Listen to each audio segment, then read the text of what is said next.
¿Qué tal? Bienvenidos a este segundo programa de esta nueva temporada de La Máquina de Pensar aquí por Teleplay. ¿Qué tal? ¿Cómo estás, Gonzalo?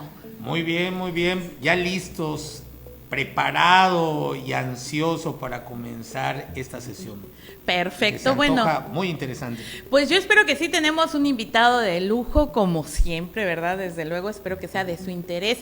Vamos a estar hablando de inclusión, de exclusión también, porque bueno, viene aparejado en este mundo donde trabajamos con estos opuestos, ¿verdad? Pero vamos a iniciar con un tema muy interesante, lamentable, desde luego, porque bueno, pues esta realidad social que estamos viviendo en nuestro país, en todo México y bueno, desde luego en otros países que se ven inmersos en este tipo de dinámicas que tienen que ver con pues ciertos grupos delincuenciales y situaciones que llevan a la población a, como decías la vez pasada, a atomizarse, pues provocan situaciones que afectan a la escuela, que la escuela también afecta en gran medida a la sociedad y ha venido a desatarse una polémica muy fuerte con respecto a la responsabilidad de las escuelas, los límites de las escuelas, que yo creo que es algo que hay que poner sobre la mesa y de lo que hay que hablar con todos los elementos, desde luego conociendo a la escuela, conociendo lo que sucede adentro y esta situación de la niña que desaparece, Fátima, y que de pronto, bueno, pues ya es encontrada sin vida desafortunadamente. Viene todo este juego y estas declaraciones de las autoridades en donde se habla de la responsabilidad de los docentes, de la responsabilidad de los directivos y desde luego de la normatividad. ¿Tú qué piensas al respecto, Gonzalo? Bueno, yo creo que estamos tocando un tema muy complejo, muy complicado, porque razones se pueden argumentar muchas, se puede hablar de la normatividad, la obligatoriedad que tienen las escuelas, pero yo creo que esto finalmente obedecen a acciones que finalmente tienen que ser, como yo siempre comento, en cualquier plataforma, en cualquier sistema, acciones transversales, ¿no? Y acá tenemos que asumir en un momento dado de que los tres niveles de gobierno tienen finalmente ámbito de responsabilidad en esto, porque tenemos que hablar también de políticas públicas, del seguimiento de esas políticas públicas, de lo que finalmente hace cada gobierno, el gobierno federal, el gobierno estatal y el gobierno municipal para evaluar esos procesos, si están implementados, si se están llevando de manera correcta. Y es un todo, son muchas cosas, ¿no? No podemos hablar de un solo responsable, no podemos responsabilizar solo a la escuela, son muchos elementos de la sociedad los que están involucrados en este proceso y yo creo que esto pues nos llevaría mucho tiempo analizarlo porque cada quien finalmente habla de su situación como siente que le tiene que ir. Y estamos sí. en una temática tan delicada, porque hoy se habla de feminicidio, se habla de tráfico de órganos, que finalmente esta es una papa caliente en donde nadie quiere asumir la responsabilidad que le corresponde. Sí, y aquí yo creo que hay varias cosas porque, bueno, estamos hablando de docentes que dejan a los niños de primaria a las afueras de la institución cuando los padres aún no han ido a recogerlos y esto también nos habla de varias cosas, ¿no? Nos habla de problemáticas estructurales, de situaciones que tienen que ver con que un docente pues cubre 2 turnos, con que los tiempos de traslado de ciudades como la Ciudad de México, incluso ya en ciudades pequeñas donde como en la que vivimos, ya los tiempos de traslado se han aumentado, han crecido exponencialmente y no podemos pedirle a un maestro que cubre 2 plazas, que tiene que trasladarse por durante 1 hora o 2 horas para llegar a su segunda escuela, pues que se quede a esperar a los papás porque a los papás, pues los papás se retrasaron, ¿no? En el caso de una niña de 7 años es muy entendible, estamos hablando de segundo de primaria, que no se le deje sola, pero esta es una práctica que se ha vuelto muy común la Ciudad de México, porque además así está normado. Y en muchos estados de la República. Sí, pero sí está normado de esa manera. el director de la Autoridad Educativa Federal de la Ciudad de México sale y hace unas declaraciones con respecto a que en el numeral 42 de la guía operativa de las escuelas en la Ciudad de México se habla de la responsabilidad y del procedimiento que se debe llevar a cabo en el momento en el que los niños no han sido pues recogidos por los papás, no han ido a buscarlos, y en este caso efectivamente en el numeral 42 se habla de este tipo de casos, pero es muy interesante por un lado que esta guía operativa es una guía operativa de 2018, no se ha expedido una nueva guía operativa, pero habla específicamente de la entrega de alumnos de centros de atención infantil y jardines de niños, no hace mención a las escuelas primarias. Dice que en planteles educativos de educación inicial y preescolar, el personal docente, educadoras o asistentes que no estén de guardia deberán permanecer en las aulas para la recepción de los niños. Para la entrega del alumno, el personal responsable solicitará la credencial correspondiente de las personas autorizadas para tal efecto. Por ningún motivo se entregarán los infantes a personas menores de edad, así como a padres, madres de familia o tutores y o familiares en estado inconveniente, alcoholizados, drogados, etcétera. En caso de extravío de credencial, se deberá solicitar la reposición por escrito, especificando el motivo. Entonces, aquí sí habla muy claramente de que, bueno, por ejemplo, a la salida habla de que aun cuando no coincida con la constancia de trabajo, el padre o madre de no presentarse al término de la jornada escolar correspondiente para recoger al alumno de acuerdo con los horarios establecidos y teniendo como tolerancia 20 minutos antes, se solicitará el apoyo a las autoridades correspondientes para que los alumnos sean trasladados por el director del plantel educativo personal autorizado a la agencia 5982. Lo anterior de conformidad con lo señalado con la Ley General de los Derechos de los Niños, Niñas y Adolescentes. Y entonces estamos hablando de que en este caso, bueno, para empezar, no se refiere a escuelas primarias. Para continuar, hablando de jardines de niños y estancias infantiles, ¿qué tan traumático puede ser llevar a un niño ante una agencia del Ministerio Público, en este caso pasado los 20 minutos? Yo creo que eso también son cosas que hay que considerar y hay que actualizar en este momento en el que la vida ya ha cambiado. Estos protocolos yo creo que necesariamente deberán de cambiar, ¿no? Mira, finalmente vuelvo a insistir, son acciones transversales. Yo creo que hoy, después de esta lamentable tragedia que se da con esta pequeña que movió prácticamente a todo el país y a muchas familias en el plano internacional por lo sanguinario de la acción, por lo trágico, ¿no?, que esto resulta, ¿sí? Yo creo que entramos como sociedad a un momento de reflexión en donde realmente ya no tenemos que esperanzarnos de la autoridad, sino que como ciudadanos tenemos que organizarnos, crear foros, ¿sí?, crear plataformas que permitan de alguna manera hacer menos vulnerables a nuestros niños, a nuestros infantes, organizarnos mejor en las instituciones escolares, sean públicas o privadas, para evitar este tipo de tragedias en un México donde una vida hoy vale lo mismo que una bolsa de Sabritas, ¿no? Donde hoy se secuestran niños, se secuestran jóvenes, se secuestran adultos, ¿sí? Como en China se roban a perros para sacrificarlos en el mercado, o sea, donde la gente hoy amanece tirada en un baldío sin órganos, por la necesidad de traficar ya hasta órganos. Entonces, yo creo que tenemos como sociedad la obligación de entrar a una reflexión profunda, fuerte, y debemos de comenzar a organizarnos para ser menos vulnerables. Yo creo que sí, tienes mucha razón. Y bueno, vamos a continuar un poquito con este tema y vamos a hablar de temas también muy interesantes que tienen que ver con inclusión, con experiencias de vida, con superación personal, sobre todo, y con un gran ejemplo que el día de hoy nos va a acompañar. Así que los invitamos a que nos sigan en el próximo bloque aquí en La Máquina de Pensar.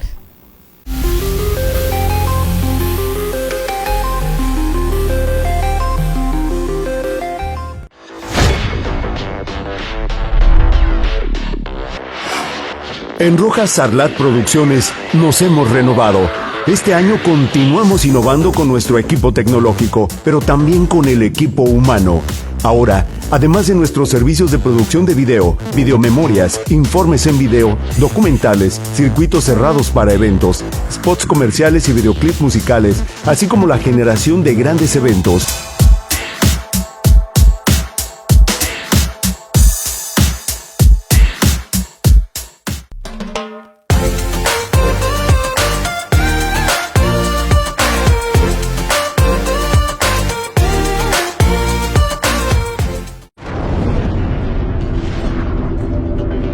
Rojas Sarlat Producciones presenta Teleplay, la plataforma de contenidos de opinión, eventos especiales, entretenimiento, deportes y noticias de generación local. Dale seguir a la página de Facebook y busca los contenidos en las diversas plataformas tradicionales y digitales. A Palo Dado, Grupeísimo con el Potro Cisneros. La entrevista con Luis Alberto Rivas. Primera Plana con Emilio Boyer. Acceso Directo y Yucatán es Noticia con Freddy Heredia. Gato Encerrado de Gastón Lambarric. Terreno de Juego y mucho más de lo producido por Rojas Sarlat Producciones en sus estudios ubicados en Mérida, Yucatán. Así como producciones de interés local de Campeche y Quintana Roo, que podrás encontrar ahora en la marca Teleplay, en Facebook, YouTube, así como en canales de televisión tradicionales y las plataformas de cada una de las marcas.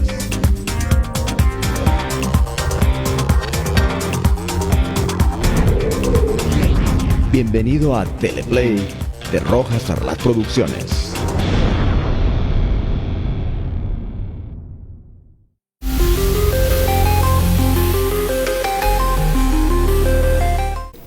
¿Qué tal? Pues ya regresamos aquí en este segundo bloque de La Máquina de Pensar. Estamos el día de hoy con un invitado de lujo. Tenemos al doctor René González Puerto, que además de ser un catedrático muy reconocido, pues también él vive un proceso muy particular en todo el ámbito de la academia que tiene que ver con la discapacidad y con esta idea que tenemos a nivel social de la inclusión y cómo ha sucedido también todo esto en tu vida. Bienvenido. Gracias por estarnos acompañando.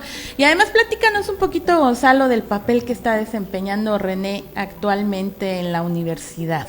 Bueno, pues para comenzar, lo que siempre decimos de René es un ser humano extraordinario, admirable, un ejemplo de vida, de lucha, de fortaleza, de lo que tenemos que hacer todos los seres humanos, que finalmente nos decimos completos en todos los sentidos. Para los que no conocen al doctor René González Puerto, el doctor René González Puerto es sordo oralizado.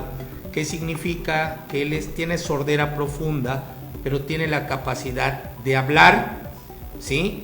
Y de leer, obviamente, estar en las pláticas leyendo nuestros labios, ¿sí? Es un hombre muy preparado, él es psicólogo, es maestro por la Náhuac, es doctor por la Universidad Santander, está postdoctorado en la Universidad Santander, también en educación. Tiene un doctorado honoris causa que le hacen en la Ciudad de México por otra universidad. Y como no tiene nada que hacer, el doctor René estudió Derecho, acaba de terminar como abogado, ¿sí? Sí. La carrera de abogado, es psicólogo, es abogado, maestro, doctor, postdoctor.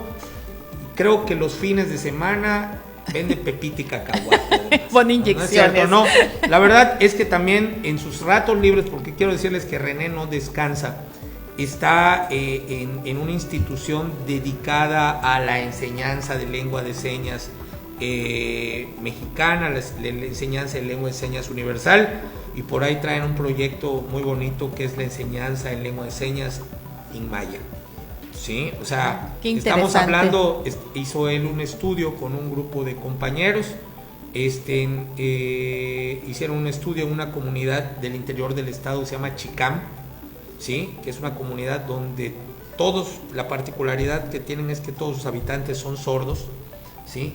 Y por allá, sí, es un tema genético. Es un tema genético. Es que es una comunidad que está al sur del estado. Todos son sordos, sordomudos. además. Todos. Okay. Es un tema entonces de allá parten ellos haciendo un estudio y van creando una plataforma de lengua de señas en maya. Entonces, René es una institución peleado por muchas universidades, conferencista certificado, acaba de regresar de Panamá, estuvo por allá un mes en Panamá dando conferencias y lo aprecia mucho por el gobierno de la República de Panamá.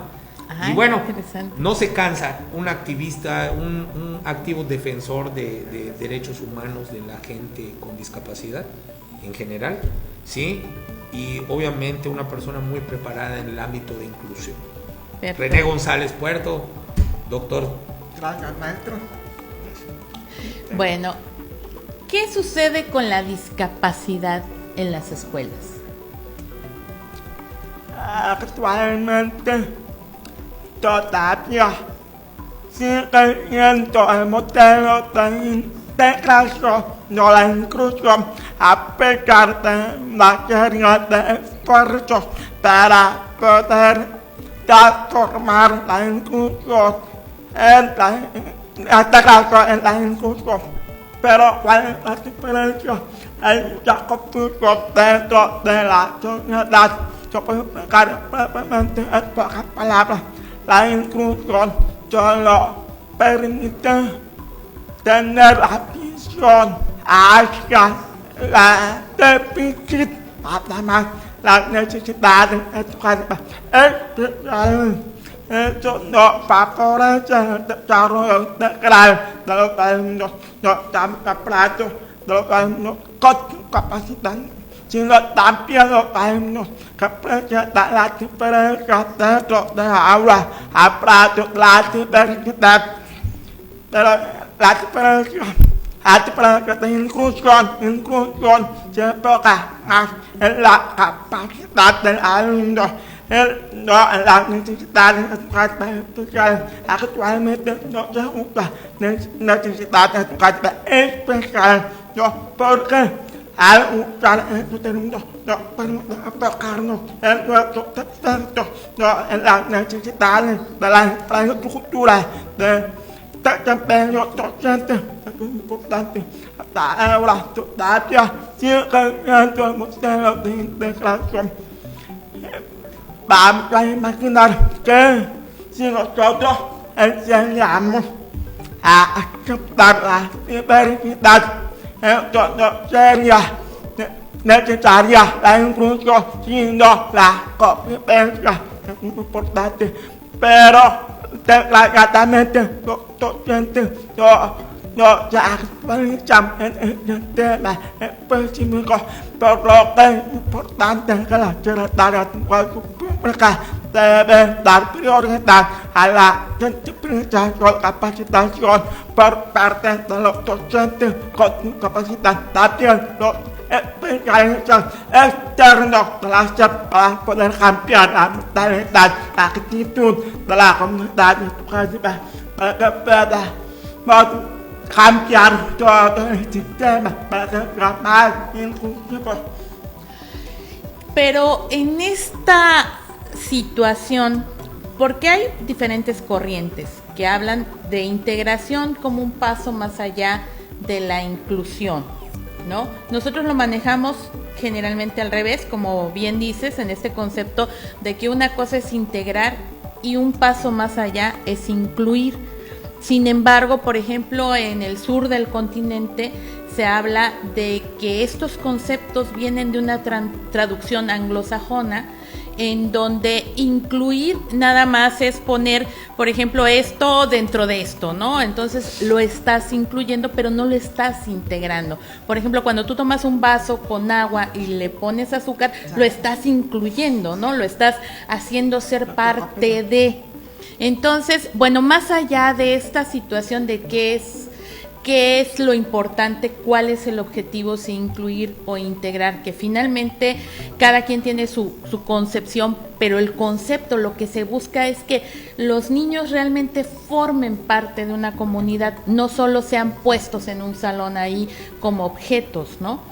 En este proceso que se está buscando, ¿tú crees que realmente los docentes con todas las situaciones de la presión que existe, de las tensiones que hay en la escuela, de todas estas exigencias administrativas, de una preparación que no necesariamente es la mejor, por lo menos la preparación inicial docente, donde los cursos de capacitación y los procesos están más enfocados en otro tipo de temas. ¿Tú crees que sí podamos llegar a ese punto de que los niños con discapacidad sean realmente parte de las comunidades educativas y se pueda trabajar con todo el potencial y con todos los talentos que todo niño tiene, con discapacidad o sin discapacidad? ¿Tú crees que en esta realidad se pueda? Sí se puede, porque yo fui contratado en un centro de atención múltiple número 2 en el arqueológico, gracias a la doctora María de los Ángeles. Exigió al Consejo Especial, Departamento de Consejo Especial, un modelo sordo como yo, para poder dar orientación, capacitación a los docentes de ese centro educativo. Como yo inicié primer proyecto de investigación para diseñar el propio modelo para que pueda formar parte de la comunidad, para romper las barreras para el aprendizaje de los alumnos con discapacidad aguda. Inclusión este proyecto de investigación hecho. Por eso los docentes deben tener el perfil de investigación para buscar soluciones como el del Consejo Técnico Escolar. Solo comparten experiencias sobre la inquietud en la capacidad de todos, pero sin hacer la investigación a través de un diagnóstico para determinar qué necesidades para poder hacer parte mejorar. Con esto se puede perfil de investigación como docente, esto es muy importante. Pero el Centro de Atención Múltiple es un centro especializado en la discapacidad. Es un punto muy importante, como en el caso de CAM. Entonces, solo no con discapacidad auditiva, pero para regular con capacidad, con unidad de apoyo para la regular. Sí puede, pero el problema es que el sistema de taller no funciona, porque una vez a la sociedad, ayudando a la comunidad, no deben dar una pierna para poder trabajar mejor. Es importante identificar el sistema.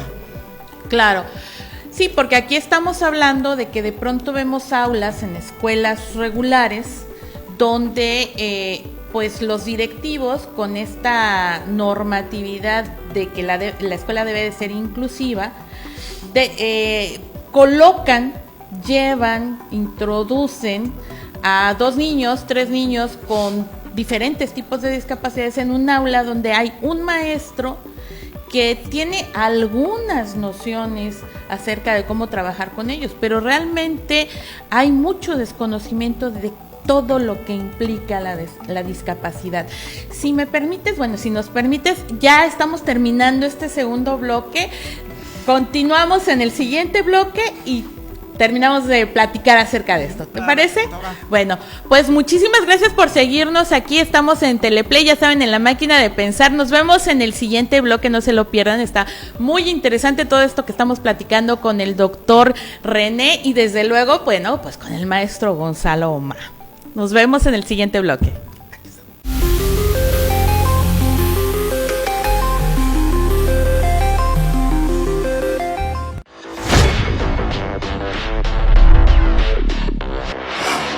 En Rojas Sarlat Producciones nos hemos renovado. Este año continuamos innovando con nuestro equipo tecnológico, pero también con el equipo humano. Ahora, además de nuestros servicios de producción de video, videomemorias, informes en video, documentales, circuitos cerrados para eventos, spots comerciales y videoclips musicales, así como la generación de grandes eventos.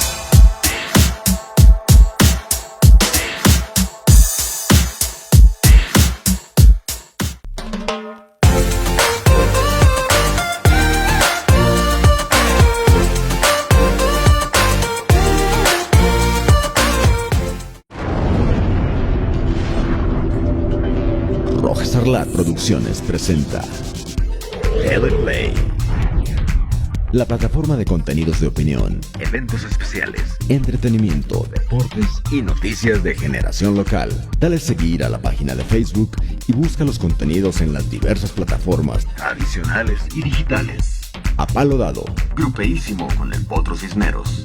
La entrevista con Luis Alberto Rivas. Primera Plana con Emilio Boyer. Acceso Directo y Yucatán es Noticia con Freddy Heredia. Gato Encerrado de Gastón Lambarric. Terreno de Juego y mucho más de lo producido por Rojas Sarlat Producciones en sus estudios ubicados en Mérida, Yucatán. Así como producciones de interés local de Campeche y Quintana Roo, que podrás encontrar ahora en la marca Teleplay, en Facebook, YouTube, así como en canales de televisión tradicionales y las plataformas de cada una de las marcas.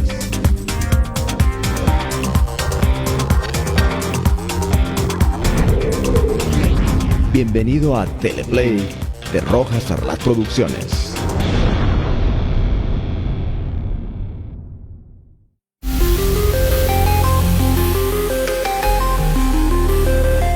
De acuerdo con las cifras que aporta el Informe de Competencias Profesionales en Iberoamérica, INI de 2015, actualmente el 38% de los jóvenes universitarios perciben remuneraciones menores a los 5,600 pesos mensuales, unos $370. En el mismo sentido, resulta paradójico que los niveles más altos de desempleo de los jóvenes de entre 15 y 29 años correspondan al grupo con mayor escolaridad.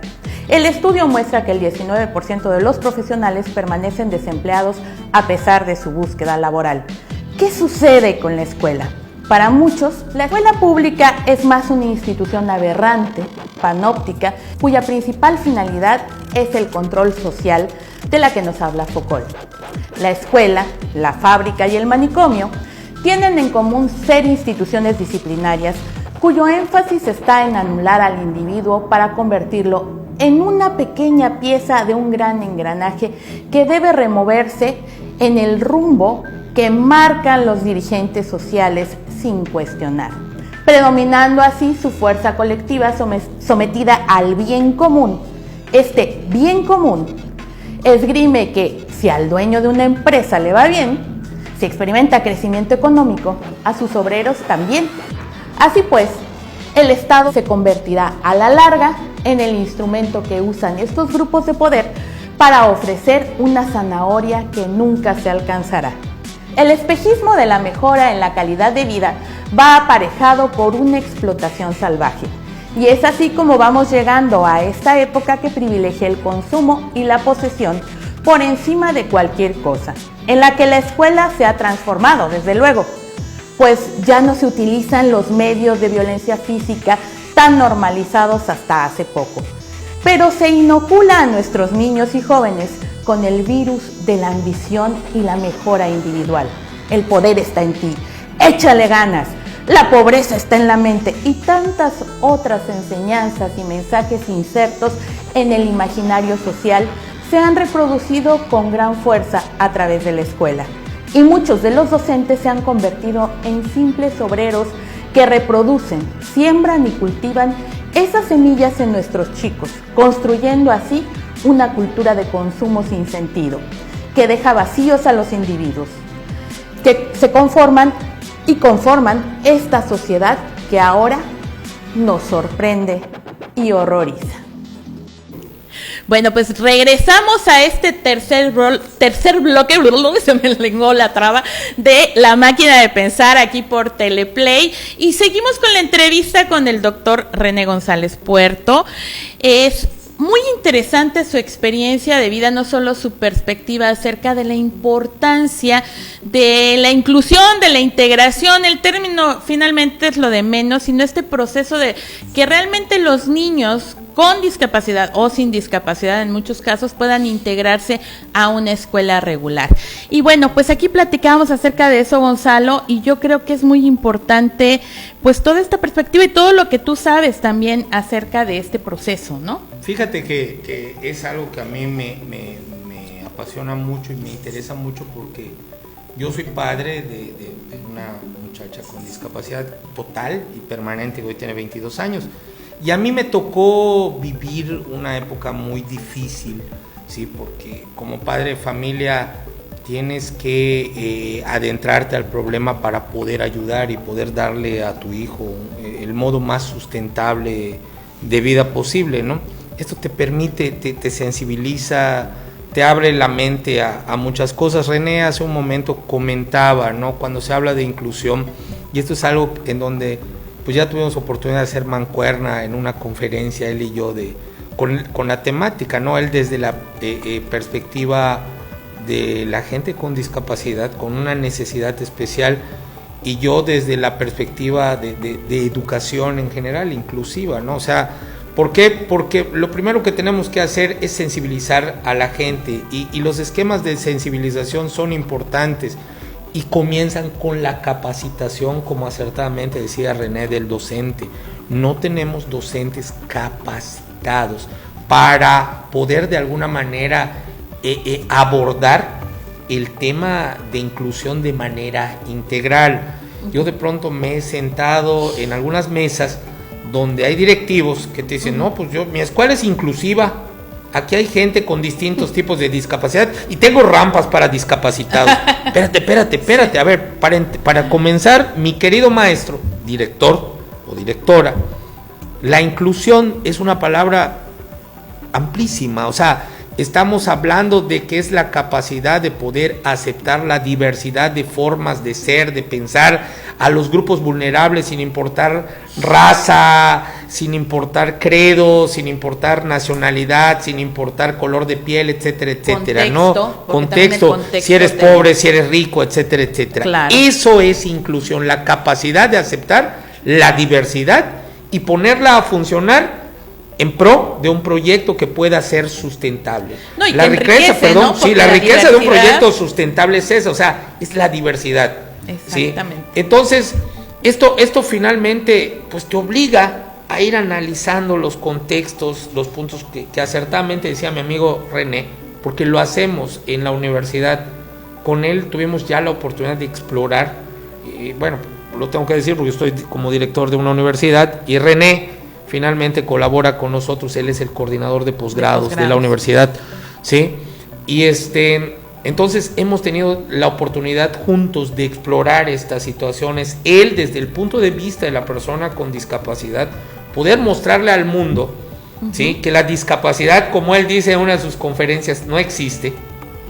Él lo dice, la discapacidad no existe, es un proceso mental, y es cierto, o sea, y por el otro lado, ir creando plataformas de sensibilización con la gente, en donde se puede entender que en esa variedad, en esa riqueza de opinión, de formas de ser y de pensar, podemos hacer grandes cosas, podemos construir grandes cosas. Y para nosotros, para mí, como amigo, como persona, René es un ejemplo de vida y una persona que inspira al conocimiento, a estar en búsqueda de ese conocimiento, en búsqueda de esas mejoras, en búsqueda de explorar contextos, de ahondar, de buscar soluciones, de crecer. Entonces, él puede hablarles perfectamente y decir, en este momento, ¿por qué dices tú que la discapacidad no existe? ¿Por qué?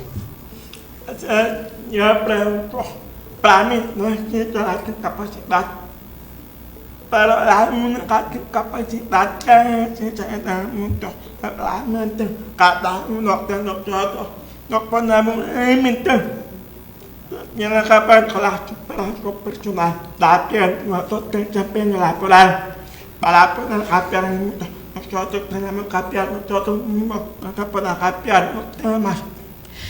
¿En qué momento tú tomas la decisión de no vivir con base en tu discapacidad?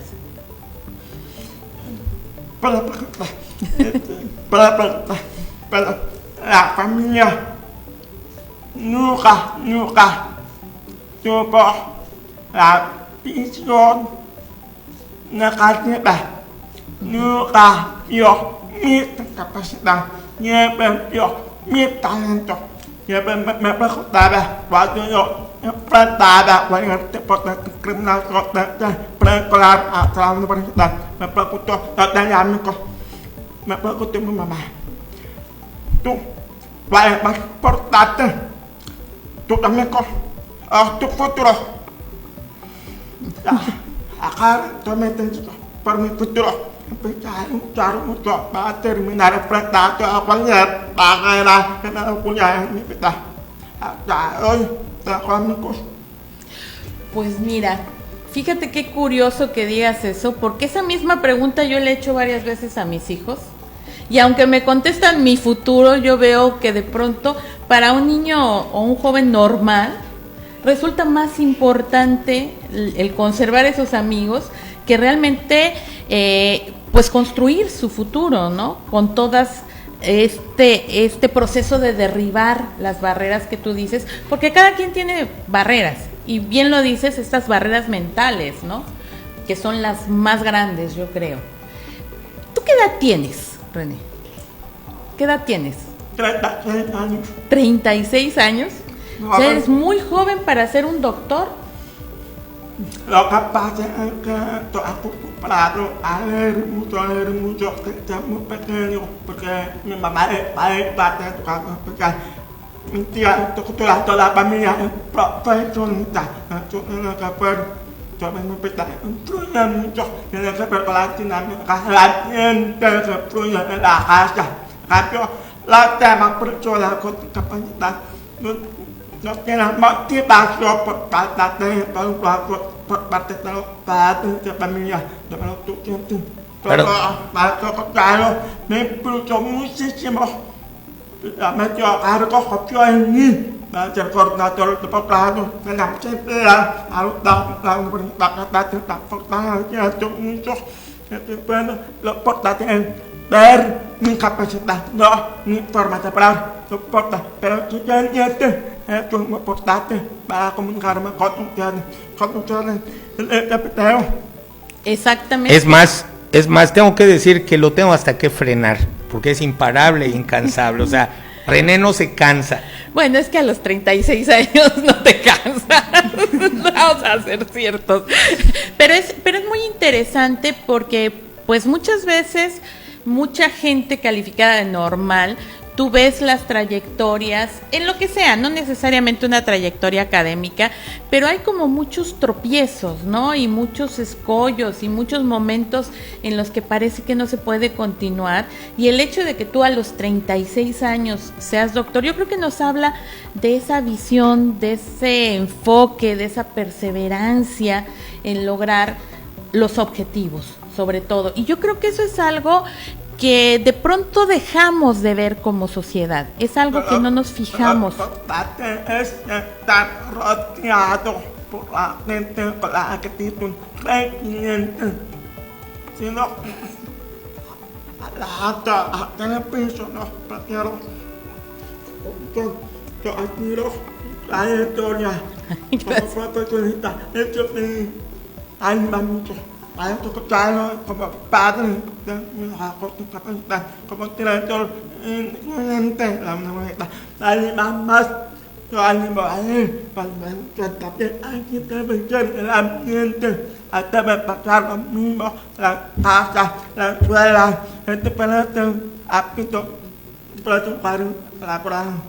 Claro. Perdón, finalmente cuando René habla de esto es algo que yo entiendo perfectamente, ¿no? O sea, lo que decíamos hace un rato, la visión hoy tiene que ser integral. Esa sensibilización tiene que darse en el plano familiar, en el plano escolar, en el plano social, en todos los planos.